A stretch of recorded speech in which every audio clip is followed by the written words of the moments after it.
Bonjour à tous et bienvenue sur la chaîne YouTube d'Akada. D'Akada.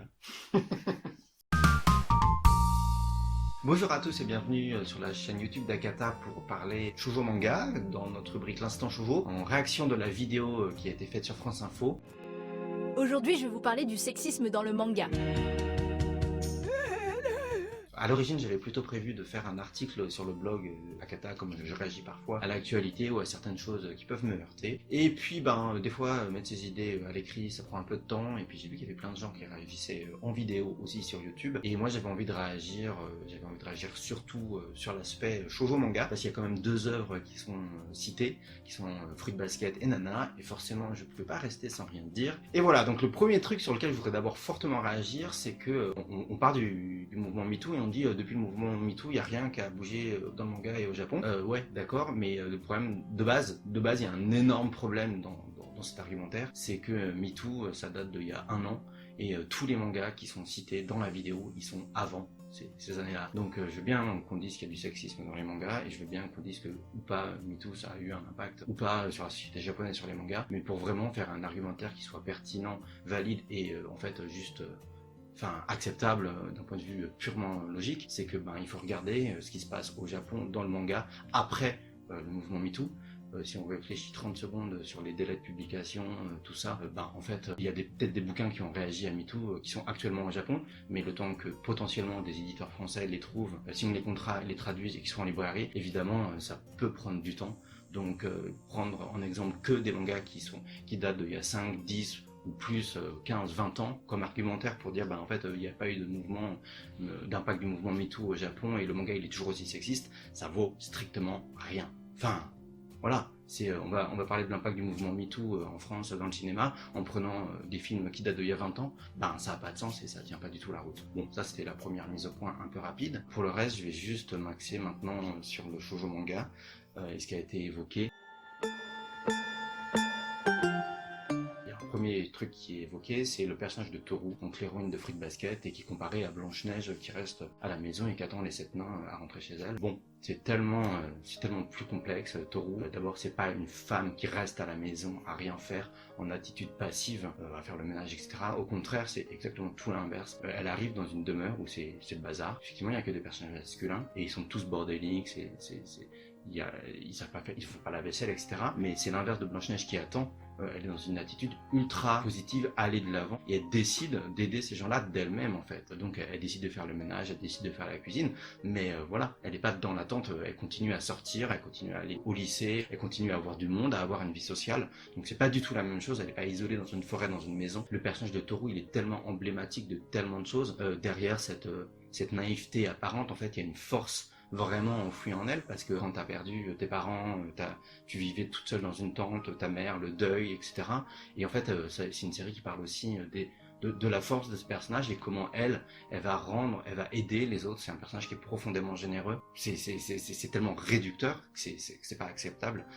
C'est pas acceptable non plus de parler de sexisme dans les mangas et de prendre une œuvre comme Fruit Basket pour en extirper un seul personnage qui est d'abord plus dense que ce qui en est dit, et que dans la série il y a plein d'autres personnages féminins qui sont tellement denses et complexes et qui expriment beaucoup d'autres choses sur les femmes en général. Rien que la mère de Toru qui était une délinquante entre guillemets, et qui avait une espèce de fort caractère, qui s'est levé contre sa famille et la pression sociale pour se mettre en couple. Voilà, c'était aussi un autre modèle de femme, qui était loin dans le sexisme, au contraire. Et derrière, dans Fruit Basket, il y a aussi un questionnement sur la société traditionnelle et donc patriarcale. Donc vraiment prendre Toru comme exemple de personnage, de personnages qui véhiculent des clichés sexistes, c'est complètement sortir un personnage d'un contexte, d'une histoire globale, où il y a une humanité globale qui se dégage de cette série. Et voilà, Toru, dans le fond, elle a sauvé tellement de personnages, elle est tellement... Elle est tout, elle n'est pas que la femme qui fait le ménage. Et du coup, je vais rebondir directement sur Nana.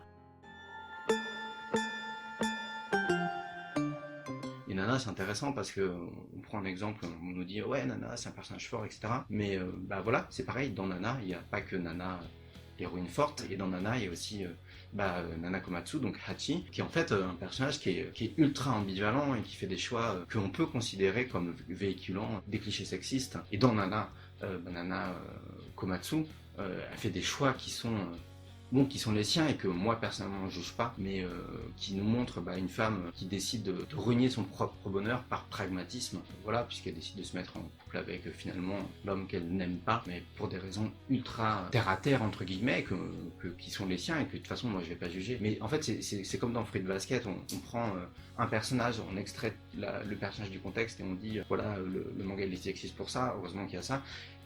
C'est pareil dans Nana, on peut pas sortir Nana toute seule, la rockeuse punk pour dire voilà, heureusement qu'il y a un personnage comme Nana, enfin heureusement qu'il y a Nana globalement pour moi, parce que les deux personnages féminins ils sont au miroir, et les deux en fait c'est des personnages très forts, et finalement je me demande parfois si Nana, la rockeuse punk, elle est pas plus faible dans ses choix que Nana Komatsu, parce que en fait c'est quand même quelqu'un qui est profondément malheureux et qui prend pas le choix, qui fait le choix aussi par pragmatisme parce que en fait elle fait de la musique et que la musique qu'elle fait elle l'aime plus, mais parce qu'elle a la pression sociale, parce qu'elle a l'argent, elle a pas la force d'arrêter de claquer la porte. Et finalement, est-ce que c'est fort je sais pas, ça questionne plein de choses et analyser des choses juste avec des apparences, c'est pas aller assez loin dans la démarche, donc ça me désole un peu. Et voilà, donc ça j'ai fini de parler de Fruit Basket et Nana, en tout cas le fait de sortir un personnage pour développer un argumentaire c'est largement insuffisant, surtout sur des œuvres comme Fruit Basket et Nana, qui sont des œuvres tellement emblématiques du shoujo manga, voilà, ça c'est pas possible. Après, ouais, ce que je voudrais dire, voilà, en conclusion un petit peu, c'est que bon, on a une vidéo qui parle voilà, du sexisme et donc qui parle de clichés sexistes. C'est dommage de répondre à des clichés sexistes en allant en fait sur des clichés sur le manga et sur une autre culture. Il y a une vraie question, c'est-à-dire qu'on est toujours là à dire voilà, le mouvement MeToo, voilà, il n'a pas pris au Japon, je ne sais pas s'il a pris au Japon, je ne suis pas expert du sujet. Pourquoi le mouvement MeToo, forcément, qu'un mouvement à la base américain, européen, donc d'une culture, on va dire entre guillemets occidentale, pourquoi ce mouvement il devrait forcément avoir un impact et un écho dans des pays de cultures différentes? Ça pose des vraies questions.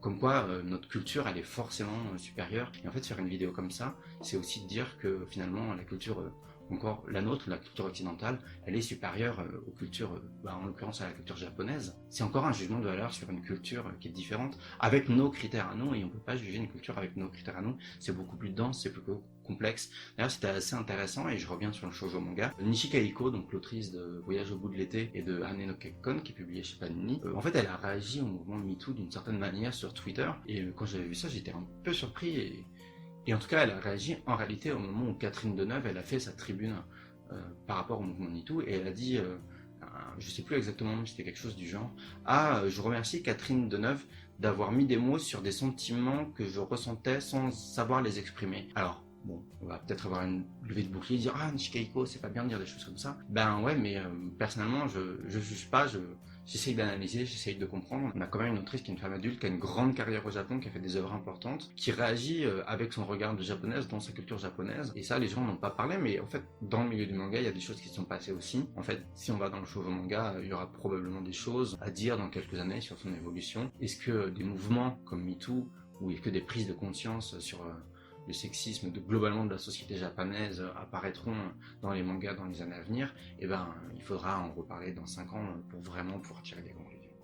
Merci d'avoir regardé cette vidéo, qui n'était pas tout à fait prévue et au format pas habituel. J'espère qu'on pourra, avec toutes les réflexions justement globalement sur les mangas, sur les autres cultures, sur le sexisme aussi, essayer de construire une société qui est un peu plus ouverte sur les autres en fait, et qui apprend à regarder les autres sans juger tant qu'on connaît pas en fait, et de toujours se renseigner dans le fond avant de juger les autres. Et voilà, à bientôt pour une autre vidéo, l'instant shoujo sur notre chaîne.